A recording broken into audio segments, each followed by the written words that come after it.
farther. We are at Superpod 3, and it is Wednesday today. We are here with Elizabeth Batt, a journalist who we tricked into coming to Media Day so we could actually interview her on behalf of Voice of the Orcas, and representing us is Jett and Samantha Berg.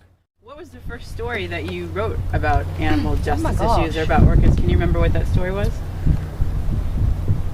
It was about Tai Chi. Yep. It started with the cove and So you saw the cove? saw the cove. Held a fundraiser for the cove. My daughter did, and then it kind of escalated from there. And then I don't suppose I really had so much of an eye on SeaWorld until you guys came on the scene. And then when you first formed, and I wrote that article that said could be SeaWorld's worst nightmare. Yeah. It's nice to know I'm right. Was that one of your first stories? I mean, was it early on? Or? It was. I think it was for Digital Journal. Yeah, I think it was one of the earliest. That was ones. January of 2012. On SeaWorld, yeah. And then I don't know. I just got investigating just more and more, and Using a term that Gabriella frequency uses, like peeling back the onion, what has peeling back the onion meant to you in terms of the more you find out about SeaWorld? What does that typically reveal? that there's always more, and just when you think you've uncovered the worst, there's worse, even more worse. It just goes on and on and on. One of the things that came up at the Q&A yesterday, and I think Sam and Naomi answered, is that people would generally feel a lot better with SeaWorld if they were just honest, or at least said, yes, these animals die at this rate, or yes, they have teeth problems. But one of the things that we found is that there's so much propaganda. Right. It's basically all propaganda. And what's your feeling about how they interact with the media or pull strings in the media? I would have a lot more respect for SeaWorld if they were at least honest. It's the dishonesty that I don't like. It's the blatant lying. It's the just complete obliteration of the facts, because that's what they do. They report on the bits that benefit them and to hell with everything else. And I think it's the injustice side of it that, because I'm very much about integrity, and they don't have any. They really don't have any, and that's what gets me. So is that your motivation to continue writing about this? Yeah, until they come clean about everything. Yeah. And is that the end game? Is that your primary objective? Is to just get the facts out, to get them to come clean? What's the end game for you? Well, obviously to pass the word on why they are like they are, share the word on that, and hopefully force them into a corner where they don't have any choice but to come out and say what you guys have been saying all along, that captivity does not benefit wild orcas. Once you've done the research, once you've read what's out there, once you've looked at everything, and it's all out there, it's just never been brought together as it has been this past year or so, past year, 2 years or whatever. You can't do anything other than come to the conclusion that orcas in captivity doesn't work. Can you give us something in recent memory that stood out as particularly egregious, particular example of where, you've been hearing from behind the scenes or from former trainers saying one thing, and then the corporation or the display industry was saying something completely different? Well, one of the things that when I did the article for the Dodo on Splash, and we found that he died with hundreds of pounds of sand in his stomach, and that was never reported. So I did actually contact Splash's vet at the time, and he couldn't speak to me because he'd signed a non-disclosure statement. So if you've got nothing to hide, why have everybody sign non-disclosure statements? I mean, this is a professional vet. Why can't he talk about the animals that he took care of?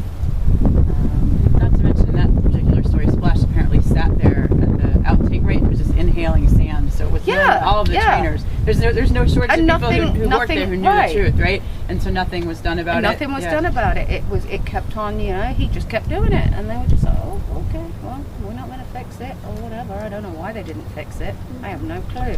But it was known about, so why they didn't handle it, I have no idea. Beth, I have a question. Yes. This came up the other night when we were in Ellensburg, and we all can relate to this because there's a lot of information that, for example, was collected in the OSHA investigation and through sources that maybe still want to be protected. We've often described blackfish as just the tip of the iceberg as to what's going on. Would you agree with that analogy of how much more information is out there versus how much has been revealed, for example, by Blackfish and other media items? Blackfish is great in that it brings the story to the public in a way that everybody's going to get it. I mean, it cuts to the chase, but yeah, as far as digging deeper, there's so much more. There is so much more. I'd kill to get my hands on their medical records for every single animal. I would. I'd literally kill. Yeah, I would. Of course, you just armed them with information. With information. And maybe Yeah, you and have to then edit that out. Ninja Beth coming for you. SeaWorld, And a we're marine looking for discovery records. near you. So have you done stories about marine land as well? Yes. Have you, yeah. So I mean, I tell people when people ask me about SeaWorld, compared to other places, as bad as SeaWorld is, it's still compared to a lot of the other places out there. Yeah. Oh yeah. Oh, absolutely. I mean, I remember Naomi once telling me, that SeaWorld was seen as the gold standard. It was seen as the gold standard by all the government agencies and everything else, which is why I still think they have such a close relationship with now fisheries and things like that. Because I mean, when an animal strands, first people they turn to is SeaWorld, and when it's not releasable, it'll go to SeaWorld, and there's a lot there too that needs investigating. Well, there's federal legislation now out there, Exactly. right? They're looking at how come the laws around cetacean captivity have not been changed for all these years, given all the information we have about these animals. Yeah. Yeah, there's so much more research and data about what they actually need to thrive, and that the fact that the standards haven't been updated for so many years. It's What's so going on there? broad. Right. It's too broad. It's everywhere. It's pervasive. I mean, you could look at every aspect of it and find anything related to SeaWorld is pretty much unethical.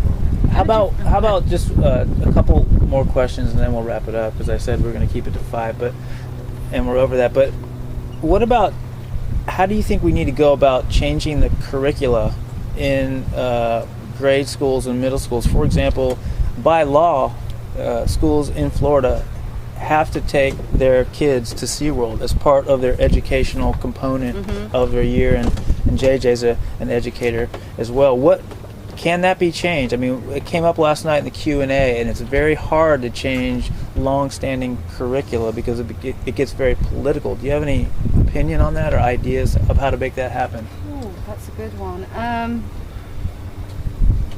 Off the cuff, no. But I think it's a lot to do with mindset and how SeaWorld's indoctrinated itself into the world of the child, basically.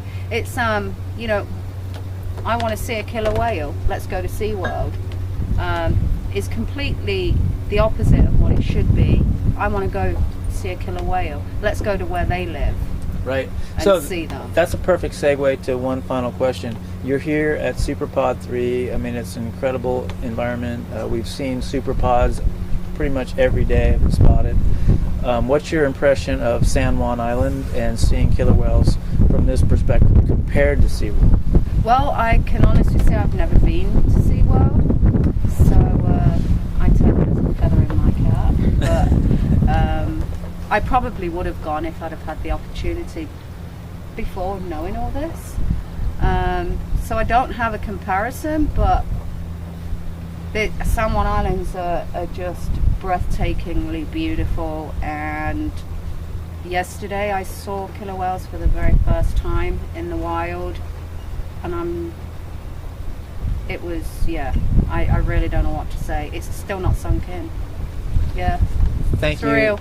Thank you so much. We've all had that experience, and I'm going to end the interview here. So thanks, Beth. I'd like Thank to you. say something, Sure. though, Elizabeth. I think on behalf of all of us, we really appreciate, all of your writing. I think your objective seems pretty clear, and that is to present things accurately and as honestly as the information that's provided to you. And we've appreciated that you've run things by us before they've gotten put out. Right. And so you seem to adhere to a high standard in terms of journalists, and you've been prolific and impactful. So I think everybody really appreciates that. Yeah. So thank you. Yeah, thanks, And Beth. I was going to agree with that. 2 words: relentless and prolific. Both of those things. I mean, Prolific's not always a no, but everything has been right on target And professional. and professional. I know. And I would say, you've been respectful to SeaWorld and the industry for the most part, but just telling the truth is painful for them. That's what And so you've been very good at it. We appreciate that. Thanks, John, Samantha, Beth. Signing off.